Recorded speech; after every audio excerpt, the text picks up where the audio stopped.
I got a message from Paul Amenta of Sight Lab. And if you don't know what Sight Lab is, then you should get out more. And he was wondering if I would meet him down at the old public museum to talk about Art Prize that year.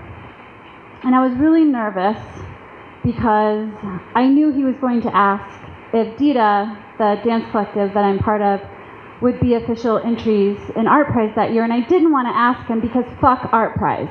I mean, at that point, I swore it off completely. I did not want to have anything to do with it. Dance is really complicated in a 3-week art competition. It's grueling, and the performance schedule is ridiculous and brutal, and I didn't want to ask dancers to go on that journey with me again. We'd already tried it 3 times, and I was done.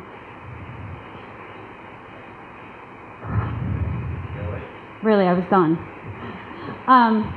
Aaron and I moved to Grand Rapids in 2001, and it was really just something temporary. We weren't planning on staying in this small little town, but we had a child already, and then a couple years later we had another child, and then a couple years after that we had another child. So here we were with 3 kids, and it was clear that we weren't going anywhere.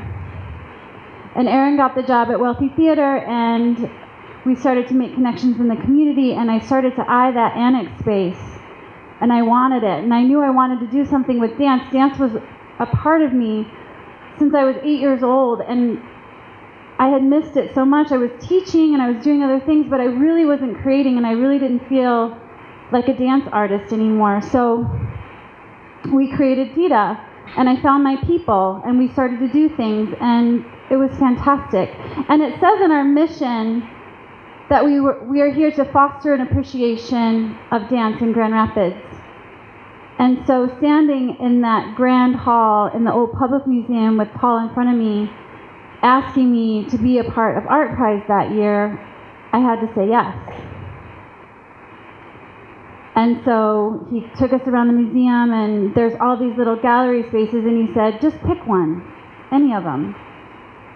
And so we did, and we picked this one little gallery space that was off to the right on the first floor. And it was this really long gallery space with all these little glass cases, and we were trying to figure out what we were going to do in there.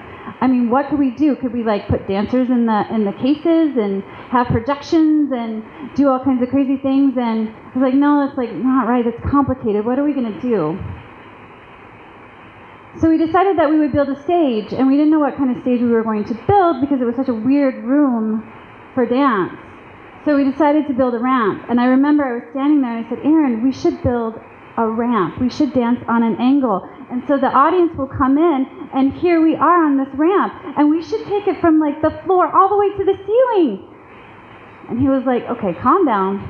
No, it's 3 weeks. Calm down.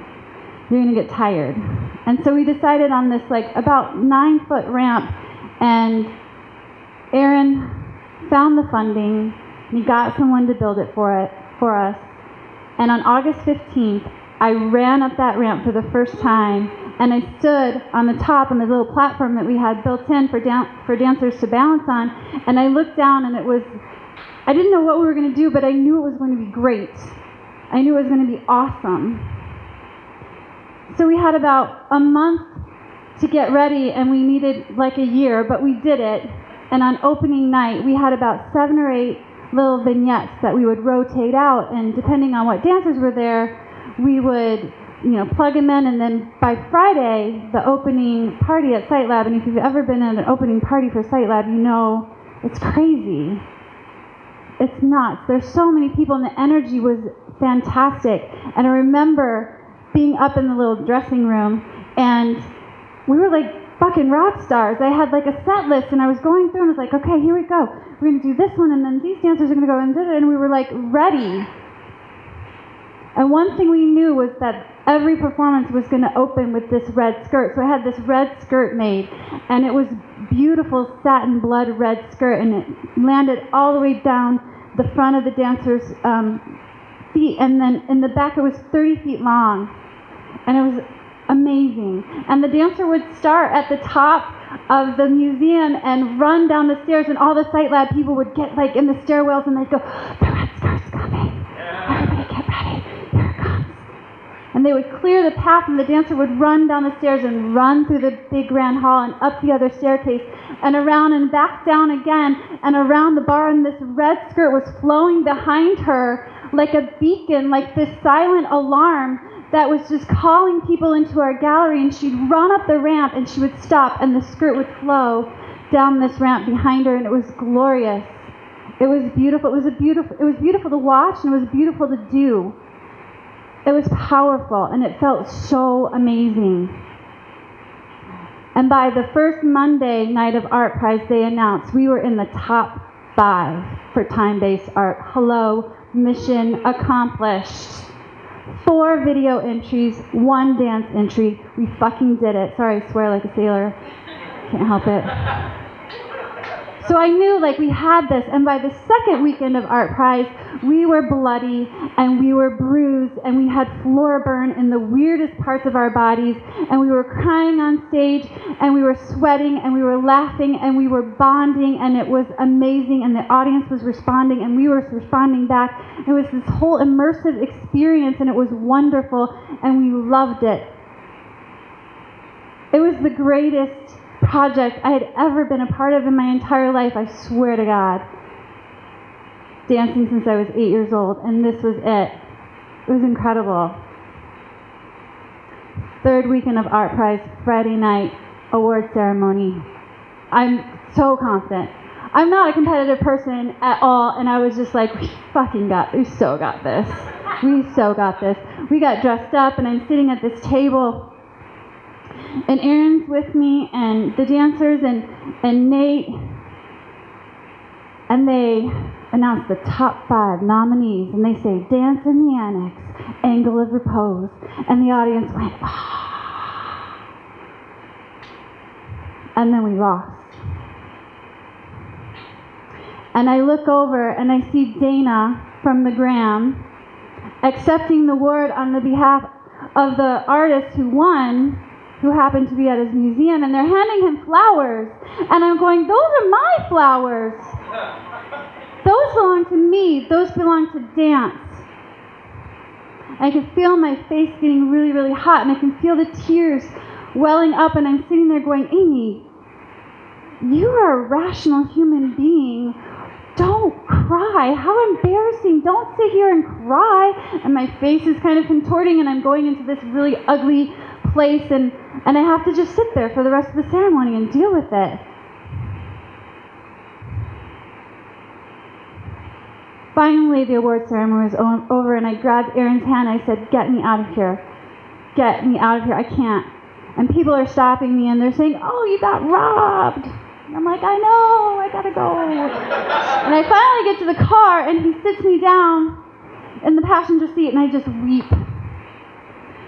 Big, heavy sobs, and I can't stop.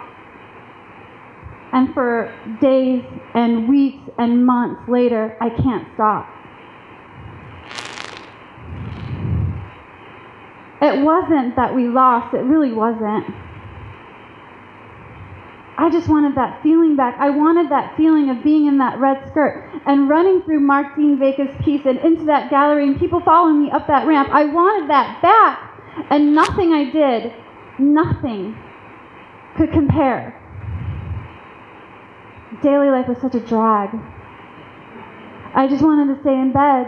I didn't want to get out of bed. My poor kids, my poor husband had to deal with this shit for like a year. I started to apply for jobs as an administrative assistant. I don't even know what an administrative assistant does. I have no clue. And I was like, I can do that. I'll punch in, punch out, go home. Fuck dance, I'm done.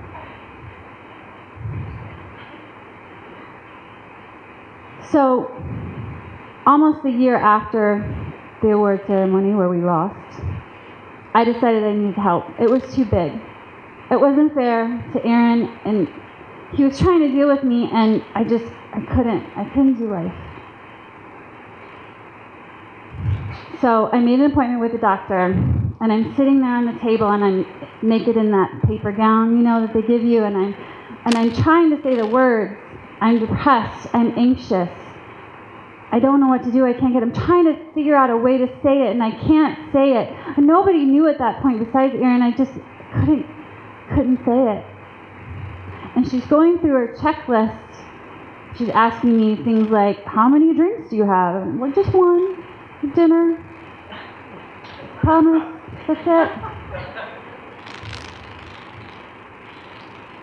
She asked me, do you ever feel like a failure?